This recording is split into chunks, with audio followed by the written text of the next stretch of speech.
Je vais juste vous faire quelques conseils généraux au sujet du mariage, parce que il ne faut pas que ça parte de travers.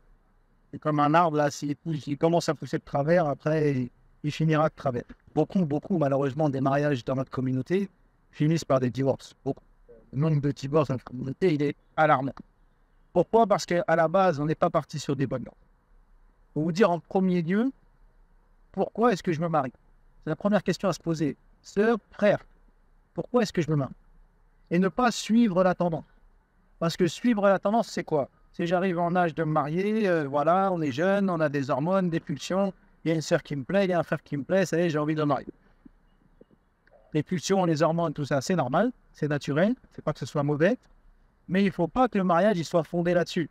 Parce que ça, c'est fonder un mariage sur du vent, sur rien du tout. Et c'est pour ça qu'au premier coup de vent, eh bien, le mariage, il ne tient pas. En tant que musulman, on se marie pourquoi? On se marie pour s'élever et cheminer vers Allah subhanahu wa ta'ala. Parce que l'homme a besoin de la femme a besoin de l'homme. En règle générale, évidemment. Oui, il y a peut-être savant qui ne s'est jamais marié, oui, je sais.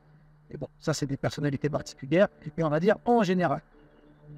Un homme, une femme, pour être équilibré, chacun a besoin de s'unir avec des personnes du sexe opposé. Et ça, c'est même dans toute la nature. Chez les animaux, chez les plantes, c'est comme ça. Le mâle et la femelle pour former un tout. Même l'électricité, il y a plus, il y a le moins. Sinon, il n'y a pas de courant. J'ai besoin d'une femme, j'ai besoin d'un homme pour m'accompagner dans la vie et cheminer ensemble vers Allah subhanahu wa ta'ala. S'encourager à s'élever et à progresser. C'est ça la première chose. Pourquoi est-ce que je me marie? Donc, déjà, quand on voit l'objectif final, après, il y a d'autres objectifs intermédiaires, évidemment.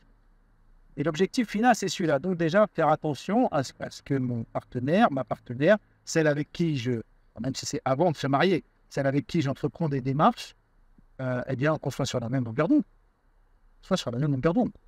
Ça n'empêche pas d'avoir d'autres aspirations dans la vie, mais c'est celle-là la principale. Le cap à tenir, c'est celui-là. Si on n'est pas sur la même longueur d'onde, c'est pas la peine de commencer. S'il y en a un qui veut aller à Marseille et l'autre qui veut aller à Lille, on ne va pas monter dans la même voiture. Et, bien sûr, Inch'Allah, fonder une famille. Fonder une famille, c'est aussi un des buts du mariage, et même dans notre religion, c'est pas connu comme ça. Ce n'est pas le seul but. Et il y a des gens qui ne peuvent pas avoir d'enfants, c'est comme ça. Allah a comme ça, c'est une épreuve difficile. Ça ne veut pas dire que leur mariage n'a pas de sens ou qu'ils non, ça veut dire qu'Allah a prévu autre chose comme rôle dans la vie pour eux, autre chose que les parents. Mais généralement, quand même, c'est ça, c'est fonder un foyer. Fonder un foyer. Et fonder un foyer, encore une fois, musulman. On ne se marie pas pour assouvir une pulsion. On ne se marie pas on ne voit pas le mariage comme un plaisir de cette dunya. Et c'est ça le piège dans lequel il est très facile de tomber. On a tous grandi avec le prince charmant, la princesse, Walt Disney, une bécursterie beaucoup d'enfants, j'attends le prince charmant, etc. Ça, c'est pas la vie. Ça, ce n'est pas la vie. Il ne faut pas commencer à vous imaginer ça, que ce soit d'un côté ou de l'autre. Vous imaginez ça et puis, en fait, c'est pas tout à fait ce que j'avais prévu. Oui, mais la vie, elle est comme ça. C'est-à-dire que on est là, même si la passion du début que l'on ressent, c'est bien, c'est un passage à vivre, mais le mariage n'est pas fondé là-dessus. Parce que ça va s'estomper. Au bout de quelques mois, au bout de quelques années, ça va s'estomper. Même si vous tombez sur le frère idéal, la sœur idéale, mais au bout d'un moment, c'est plus pareil. Parce que c'est pas ça le véritable amour. Le véritable amour, c'est pas ça. Et ça, le piège dans lequel on veut faire. Ça, c'est la passion, c'est les pulsions, c'est... L'amour, c'est pas ça. L'amour, c'est justement quand on commence vraiment à faire communauté de vie, à chacun être là, l'un pour l'autre, avec un vrai projet de vie. C'est là que ça commence petit à petit. L'amour commence à apparaître. Et qu'est-ce qui fait apparaître l'amour? C'est Allah subhanahu wa ta'ala. Allah nous dit وَمِنْ آيَاتِهِ خَلَقَ لَكُم مِنْ أَنفُسِكُمْ أَزْوَاجًا لِتَسْكُنُوا إِلَيْهَا وَجَعَلَ بَيْنَكُمْ مَوَدَّةً وَرَحْمَةً. Parmi ces signes, il a créé de vous et pour vous des épouses. Juste, la relation époux-épouse est un signe d'Allah subhanahu wa ta'ala. C'est pas rien, c'est très important. Pourquoi? Pour que vous viviez en paix avec elle, dans la tranquillité. Litaskunu ilayha. C'est pas litaskunu ma'aha. Taskunu ma'aha, c'est que pour d'habiter avec elle. Déjà, dans le verbe habiter, sakana yaskunu, il y a cette idée de sakina, d'être dans la paix, la tranquillité.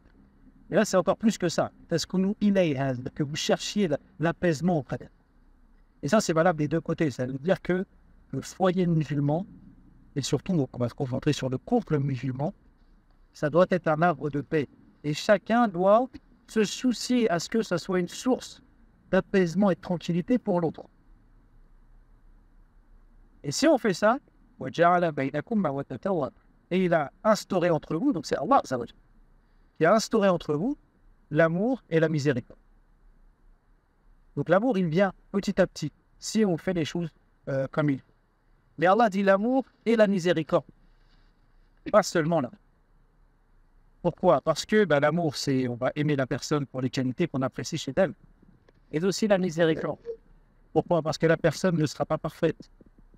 Parce que lors des la muqabala, quand on discute, on montre son meilleur visage, on se vend bien, et puis après, quand la vie commune commence, ah bon, il avait tel défaut, j'avais pas prévu. Ah bon, il est comme ça, je savais pas. Il y a des choses qui vont vous déplaire et qui vont vous décevoir chez lui. C'est normal, c'est comme ça.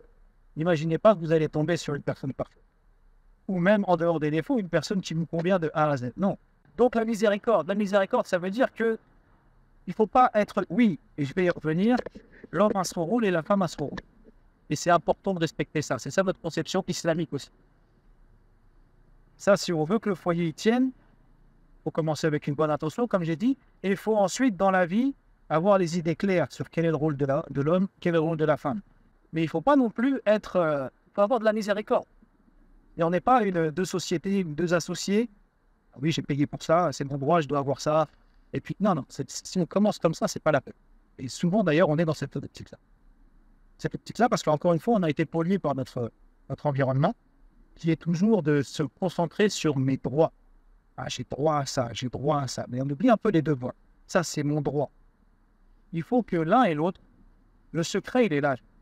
Alors, c'est facile à dire. Après, dans la vie, c'est pas si facile. Mais théoriquement, le secret, il est là. Que chacun se soucie de ses devoirs avant ses droits. Parce que ses devoirs, c'est les droits de l'autre. Donc, si chacun, là, se soucie des droits de l'autre, il est néant de soit les deux côtés. Sinon, si on a qu'un type de paix, là, ça devient déséquilibré, ça devient... Là, comment dire, la fusion, elle se fait là. Là, les esprits, les âmes, les cœurs peuvent s'assembler et former le tout, justement, que doit former un. Si chacun se soucie de ses deux points, pas de ses droits, pour se soucier du bien-être de l'autre. Et en même temps, l'autre, il sait être, et surtout les frères, parce que c'est ce que nous dit les ulama dans le tafsir de ces versets, que vous savez qu'Allah nous dit que les frères ont l'homme à daraja, un degré en plus sur les frères. Oui, ça veut dire l'autorité, c'est ça. L'autorité, le chef de famille, c'est le frère, c'est le mari. Il y a des conditions, il y a des choses à appliquer, évidemment, mais le chef de famille, c'est le mari. Mais aussi, Abdullah ibn Abbas, le compagnon le plus spécialiste du tafsir de Coran, il dit que ce degré, c'est quoi? C'est cette capacité à patienter. Oui, elle aurait dû faire ça, c'était mon droit, comme ça, c'est mon droit d'avoir ça. Elle ne l'a pas fait, je pinaille pas cette fois. Savoir patienter sur eux. Elle n'a pas fait tout ce qu'il fallait. Je patiente et je dirais. Surtout les frères, mais aussi les sœurs. Il faut savoir avoir cette tolérance. Oui, il y a le rôle de l'homme, le rôle de la femme, mais voilà, on n'a pas signé un contrat pour respecter la clause des contrats, donc ça ne va pas, je réclame mes droits. Il n'y a pas cette mentalité du mariage, justement, l'amour et la tête, c'est laquelle? Je patiente, je facilite, et comme ça, la vie, elle pousse. Couple musulman, foyer musulman, ça doit être une forteresse. Ça doit être une forteresse, et elle se prend des coups, la forteresse. Et la forteresse, c'est quoi? C'est quoi ce qui nous protège? C'est l'intention de départ, et c'est notre lien avec Allah. Notre lien à chacun, à l'homme et à la femme, notre cheminement vers Allah subhanahu wa ta'ala, et notre respect justement de la conception islamique de la famille. C'est comme ça que ça doit marcher. Et donc, à ce niveau-là, l'homme et la femme, ils sont différents. La femme, ils sont différents. Ils ont un rôle différent dans la famille et dans la société. Oui, il y a des rôles qui peuvent être tenus par les deux, c'est pas ça, mais globalement, en général, nous sommes prédisposés naturellement à jouer des rôles différents. Et c'est pour ça que l'homme et la femme, ils sont complémentaires. C'est ça qui fait la complémentarité. Si les deux font la même chose, jouent le même rôle, et ça nous la complémentarité. Et donc, oui, ça va peut-être pas plaire, oui, c'est à la mère, en premier, de s'occuper du foyer, des enfants. C'est sa responsabilité. C'est la responsabilité du frère de travailler, d'amener la subsistance, de mettre à manger sur la table. C'est sa responsabilité. C'est comme ça. Est-ce que ça veut dire que la sœur n'a pas le droit du tout d'avoir une activité? Non. Elle peut avoir une activité, mais qui ne, déjà dans le cadre correct, et qui ne nuit pas à sa responsabilité principale. Imaginez un frère, un père de famille, il n'y a pas de quoi manger dans le frigo, il n'y a pas de quoi payer le loyer. Il dit ouais, mais non, mais moi, mon épanouissement, il faut que je fasse telle chose, moi je ne peux pas travailler. Qu'est-ce qu'on va dire? Tu es responsable, t'es pas. Et bien la sœur qui dit non, moi, je vais garder mes enfants toute la journée parce que il faut pour mon épanouissement que je fasse telle chose et telle chose. C'est exactement la même chose. C'est exactement la même chose. Alors, bien sûr, il ne faut pas réduire la femme à ce rôle-là, comme il ne faut pas réduire l'homme à ce rôle-là. Voilà, l'homme, ce n'est pas non plus un distributeur de billets. Il doit faire d'autres choses dans sa vie. Comme la femme, elle doit faire d'autres choses aussi dans sa vie. Mais c'est une responsabilité de base, des choses que, voilà, ça ne bouge pas. Et ça, c'est important, très important, pour qu'il y ait un équilibre. Et pour préparer la génération de demain. Donc, il faut respecter ça, mais chacun en étant, comme je disais, sans être dur et chacun en facilitant. Vous voyez, quand je dis, bien sûr que l'homme, s'il voit que sa femme est fatiguée et qu'il peut l'aider, bien sûr, il devra l'aider. C'est encore une fois exactement la même chose. C'est à l'homme de ramener à manger sur la table. Imaginez un homme, il travaille, il fait ce qu'il peut et tout, mais voilà, c'est difficile. Il a du mal, les fins de mois sont difficiles.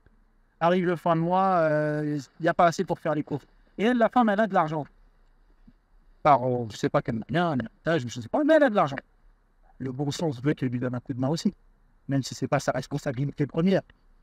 Exactement de la même façon que lui, s'il a du temps et tout, et que sa femme est débordée, il va l'aider aussi également, bien sûr. Donc, il faut être conscient du rôle de chacun sans être, comment on va dire, sans être psychorigide, et chercher à être un havre de paix pour nous. Si je sais que l'autre n'aime pas ça, ça l'énerve, eh bien, j'évite de le faire. Et comme ça, Inch'Allah, l'osmose, elle se fait, et ça peut faire un couple solide qui tient. Et surtout, la base. Surtout la base. Parce que se marier pour les sentiments qu'on peut ressentir au début, comme je vous disais, c'est bâtir un bâtiment sur du bain. Parce que cette passion-là, elle va s'estomper. Et qu'est-ce qui va se passer? Je l'aime plus. Ben oui, le mariage était fondé là-dessus. Il n'y a plus ça. Je dis, et voilà pourquoi on a un tel taux de divorce dans notre communauté. Vous savez, je vous dis ça me passe par la tête. J'ai vu une vidéo passer, un couple de non-musulmans. Des personnes âgées. On leur dit, ça fait combien de temps que vous êtes mariés? Ça fait 70 ans. La personne demande à la dame, c'est quoi le secret pour vous? Alors elle disait, on s'attend à ce qu'elle dise, la communication, les lieux communs. C'est important la communication. De faire plaisir à l'autre. Non. Elle dit la première chose, la volonté que ça dure. Et déjà vouloir que ça dure. Se dire que non, mon mariage, je vais me battre pour le sauver dans les moments de crise. Et pas directement pour le divorce. Le physique, ça compte.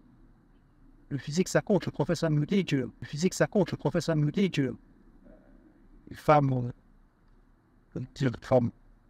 en plus au mariage, c'est celle qui c'est-à-dire qu'elle fait plaisir quand il la voit. Et évidemment, c'est valable pour dans l'autre sens. Que ça compte. Il ne s'agit pas de mettre que les principes en avant et puis l'attirance physique, on ne comprend pas. Non, l'islam, il est toujours équilibré au juste milieu. Le professeur Sam disait qu'il faut voir l'épouse, il faut que l'époux voit son futur mari. Donc ça compte. Mais le mariage n'est pas fondé là-dessus. L'attirance, ce n'est pas la base. C'est, on va dire, un accessoire qui compte, un accessoire important. Mais ce n'est pas le principal. C'est bien que le principal, même si c'est théorique, eh bien, c'est le rapport de la personne à Allah subhanahu wa ta'ala. Est-ce que Allah est important dans sa vie? C'est ça le plus important. Donc Allah vous marie tous et toutes avec la personne que vous cherchez, qui bénisse vos mariages, votre union, qui vous donne une descendance pieuse